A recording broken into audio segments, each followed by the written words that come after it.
Mark of Cain. Steve knew that he shouldn't, but he did it anyway. He knew, and now he walked down the aisle of St. Mary's Catholic Church bearing the stigmata of Cain on his forehead. Steve had known, but that hadn't stopped him. Stingrays were the latest and greatest in 1964, and all the kids were admiring Dennis's bike. Dennis, 2 years older than Steve, was basking in the warmth of admiration that rained down on him from his Oakland Elementary, Bloomington, Illinois schoolmates. Steve had been warned. His father, a professor at ISU, an expert on safety and writer of books on safe driving, had extolled 8-year-old Steve not to ride Dennis Stapley's Schwinn Stingray. Steve had been warned. His dad had told him. Dennis was raking in the big bucks by charging the kids, boys really, 5 cents to ride his bright red banana seat butterfly winged handlebar bike. Steve wanted in on the fun, but two things stood in his way: his father's prohibition and the high cost of admittance. It wasn't that Steve didn't have money. He did. He'd been receiving a weekly allowance of 10 cents since turning 8 years old, and he hadn't spent a dime in the intervening 15 weeks. He knew he had the whole 75 cents in his bank because he'd counted it 6 days earlier on Easter. He'd saved every nickel, not including the 15 he dropped reverently into the St. Mary's Catholic Church collection basket every Sunday during weekly Mass. Steve knew he had the money, but he also knew that the money was for his future, his college fund, as his parents reminded him every Sunday when they clinked 2 nickels in his hand. The twin nickels would become separated immediately, with one going into the piggy bank and the other in his Sunday suit front left pants pocket to be fished out later at church. Steve had the means, but he lacked the conviction.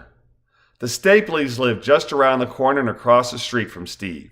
He passed their house every day on his way to school, and today as he walked past the 3 houses that separated his home on Birchwood Avenue from 1908 Garling Drive, he couldn't help but notice that the Stapleys' home was not visible from his own, despite the fact that in central Illinois on April 4th, even the forsythia bushes were barely in bud. The risk of detention, were he to hand over his nickel in exchange for turns on the Stingray, would be awfully slim. Somehow, one of his 15 nickels had slipped out of the piggy bank and into the left front pants pocket of his favorite tan jeans. Steve knew that the money was his because that was part of the weekly exchange.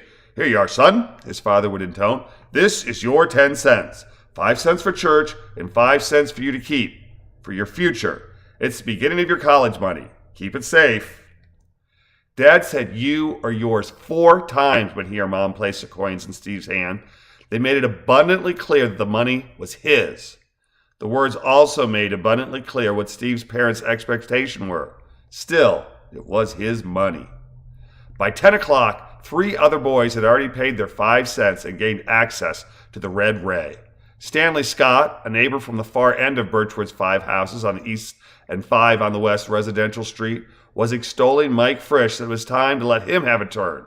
Mike scowled, huffed, and declared, "I'm going to circle the block on Owens. You can have your turn when I'm done," as he turned right onto Garling and headed west toward Vale.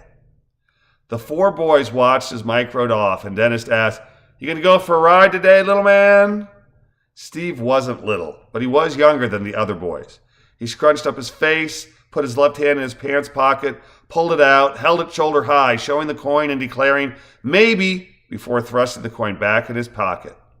The older boys nodded their approval, and Stanley said, "Cool. Get in line, though. I'm next." It took Mike about a minute and a half to circumnavigate the 1/3 of a mile rectangle that made up Garling, Owens, and Hastings Drive, along with Vale Street. He came into the Stapleys' driveway hot and hit the bike's coaster brake hard, leaving a skid mark on the dull white concrete. "Hey!" Dennis snapped. "You want to pay for that tire?" "Give it a rest," Mike retorted. "We are, with our nickels." Yeah. You don't have to ride if you don't want to. I got other riders. Stevie here is going to ride, aren't you, Squirt?" Steve narrowed his eyes, thrust his hand into his pocket, did a quick shoulder check in the direction of his house, and thrusting the money out, declared, Yes, I am." "Neato," Dennis said, pocketing the coin. "Hey, Stanley, what do you say we let Squirt here have a quick run on the driveway before you circle the block? Fair?" Stanley let his face show his displeasure, but conceded to Dennis's request. Sure, Squirt. Just keep it short. Then you can take turns like the rest of it." Monty Morris, Dennis's next-door neighbor, said, "Yeah, after me. Got it?" Steve nodded, took the handlebar, and sat on the Stingray's seat, his toes barely touching the ground. "You ready, Squirt?" Dennis asked, smiling pleasantly. "Just go down the driveway, turn around, and come back. Then you can go after Monty. Got it?" Steve nodded, started down the minimal descent of Bloomington, Illinois decline, and wobbled to the driveway's end, a big smile on his face. The smile was short-lived as he bobbled the turn, tumbling to the ground and smacking his head hard enough on the pavement so that entire galaxies appeared before he passed out. He lay dazed and bleeding while Dennis ran inside his house for help and Monty ran to tell Steve's mom that Steve was hurt. Since it was a Sunday and Dr. Theobald's office was closed, Steve's folks elected not to take him to the doctor. He was fine, a bit groggy for the rest of the day, but relatively unscathed.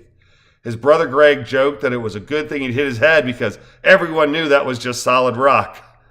Steve nodded in mute acceptance of the ribbing he'd face at school come Monday and ruminated on the loss of his nickel.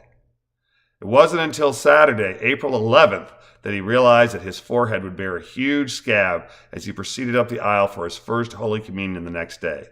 The scab and then the scar would remind him for weeks, months, and years after that safety counts and that more often than not, Father really does know best.